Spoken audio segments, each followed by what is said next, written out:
Jóvenes, ¿cómo están? Soy el profesor Carlos Mendoza.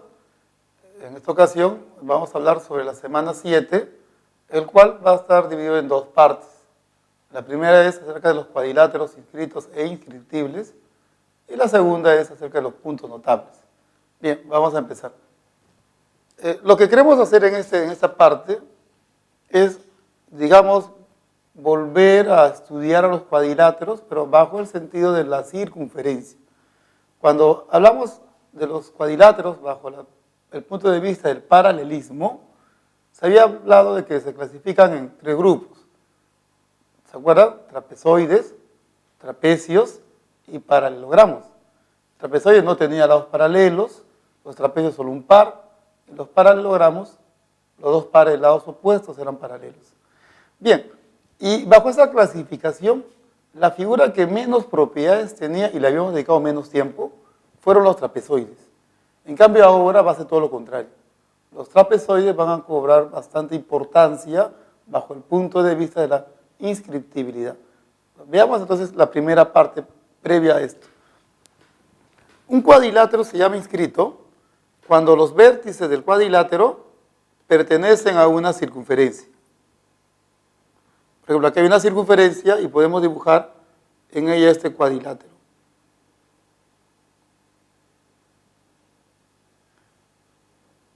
Como los vértices pertenecen a una circunferencia, el cuadrilátero se llama inscrito. De hecho que también se puede hablar de polígonos inscritos, ¿ya? Pero en realidad no hay muchos detalles interesantes en un polígono en general, ni siquiera en el triángulo. Lo más interesante está cuando se hable de un cuadrilátero. Por eso aquí tenemos un cuadrilátero inscrito debido a que sus vértices pertenecen a una sola circunferencia. Bien, en todo cuadrilátero inscrito vamos a encontrar teoremas. Bien, acá tenemos en esta figura un cuadrilátero inscrito en esta circunferencia. Llamémosle cuadrilátero A, B, C, D. ¿Ya? El cuadrilátero A, B, C, D es un cuadrilátero inscrito. Entonces, los ángulos opuestos de este cuadrilátero son suplementarios. O sea, debe cumplirse que alfa más beta nos tiene que dar 180 grados. ¿Ya? ¿Por qué nos tiene que dar 180? Si dibujamos por acá una circunferencia y aquí el cuadrilátero, vamos a notar lo siguiente: si esto mide alfa y esto mide beta, si el ángulo mide alfa, entonces este arco mide 2 alfa. Si esto mide beta, este otro arco va a medir 2 beta. Y en toda la circunferencia, la amplitud de ella, 2 alfa y 2 beta, la suma de ellos nos tiene que dar 360. Simplificamos y ahí se consigue que alfa más beta es 180. ¿Sí? Bien. Tenemos ahora un cuadrilátero en este segundo teorema también inscrito.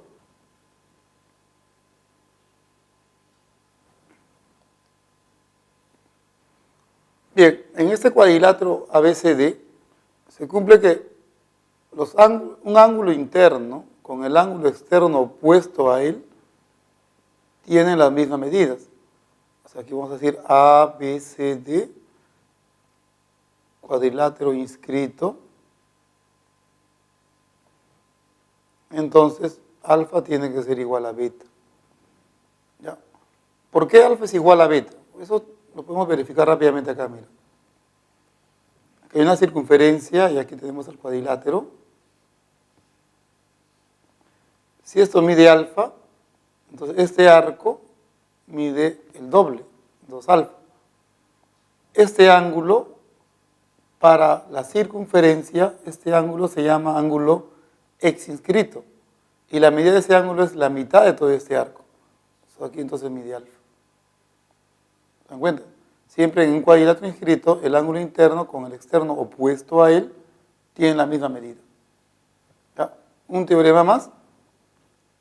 Tenemos aquí otro cuadrilátero inscrito.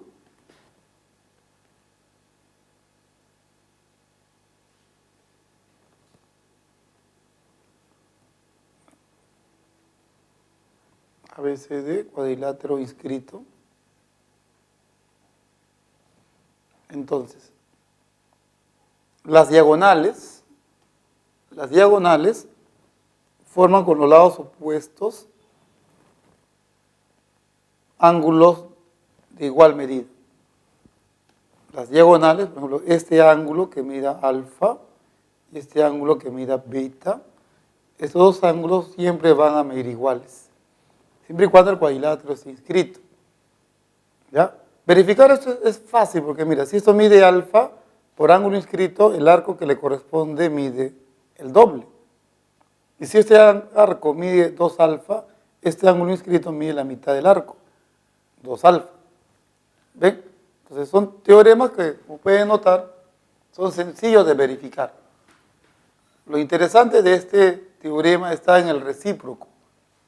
Justamente es el tema que vamos a estudiar ahora aquí. Ahora vamos a ver la otra parte, los cuadriláteros inscriptibles.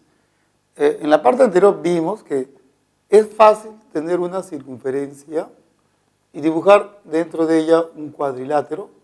Es un dibujo fácil de lograr. En este caso se llama cuadrilátero inscrito. Pero ¿qué pasa si lo quiero hacer al revés? O sea, tengo un cuadrilátero y ahora voy a pretender dibujar una circunferencia que pase por los 4 vértices. Cuando ustedes van a querer hacer eso, se van a dar cuenta que no siempre es posible lograr ese dibujo. O sea, usted podrá dibujar una circunferencia que pase por 3 vértices, pero no necesariamente va a pasar por el 4.º vértice. Entonces, cuando es posible tener un cuadrilátero y después dibujar una circunferencia que pase por los 4 vértices, entonces en ese caso el cuadrilátero se llama inscriptible, que es lo que vamos a estudiar ahora. Entonces lo que vamos a ver aquí es cómo reconocer que un cuadrilátero es inscriptible. El primer teorema nos dice, si en un cuadrilátero los ángulos opuestos son suplementarios, en este caso alfa más beta es 180 grados, entonces vamos a poder afirmar que este cuadrilátero ABCD es inscriptible. ABCD es un cuadrilátero inscriptible. O sea, es posible dibujar una circunferencia que pase por los 4 vértices. A eso le vamos a llamar cuadrilátero inscriptible. ¿Ya? Otra manera de ver que un cuadrilátero es inscriptible. Si en un problema notamos que un ángulo interno y el ángulo externo opuesto a él tienen las mismas medidas, entonces el cuadrilátero se va a llamar inscriptible. O sea, si alfa es igual a beta, entonces el cuadrilátero ABCD es un cuadrilátero inscriptible. ¿Ya? O sea, va a ser posible dibujar una circunferencia que pase por los 4 vértices del cuadrilátero. Y por último, si en un cuadrilátero vamos a observar que al trazar las diagonales,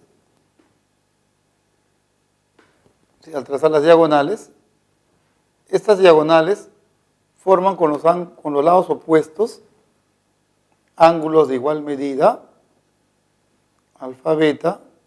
O sea, si alfa es igual a beta, entonces vamos a poder afirmar que este cuadrilátero ABCD es inscriptible.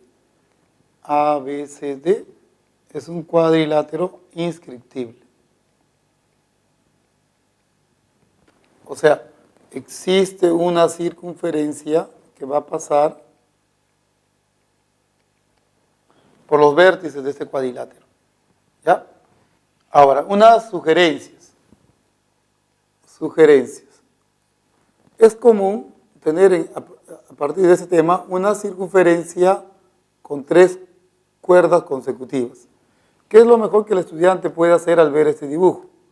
Yo le sugiero que al ver esto, trace la cuarta cuerda. ¿Por qué? Porque el cuadrilátero resulta ser un cuadrilátero inscrito. Y eso nos va a ayudar bastante en el problema. Es una sugerencia. La segunda sugerencia. En la segunda sugerencia les voy a comentar lo siguiente.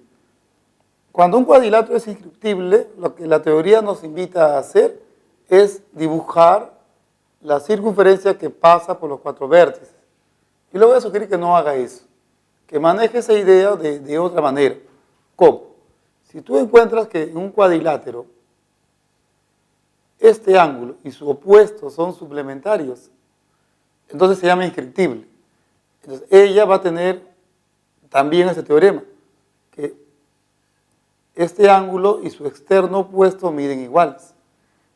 O que este cuadrilátero, al trazar las diagonales, este par de ángulos van a medir iguales. O sea, si se verifica esta condición, se verifican estas dos. Y también, si en un cuadrilátero se verifica esta condición, es porque se verifican estas dos. O también, si en un cuadrilátero se cumple que este par de ángulos miden iguales, se llama inscriptible, por lo tanto, se va a cumplir en ese cuadrilátero, además de eso, esos dos teoremas. Y ahí como se convierte en un círculo, ¿no? O sea, si tiene esta propiedad, tiene esta. Y también tiene esta. Y si tiene esta propiedad, tiene las otras dos. Ya, esa es la idea que vamos a manejar. Que no va a ser necesario ya dibujar a la circunferencia. Bien, vamos a pasar a los problemas.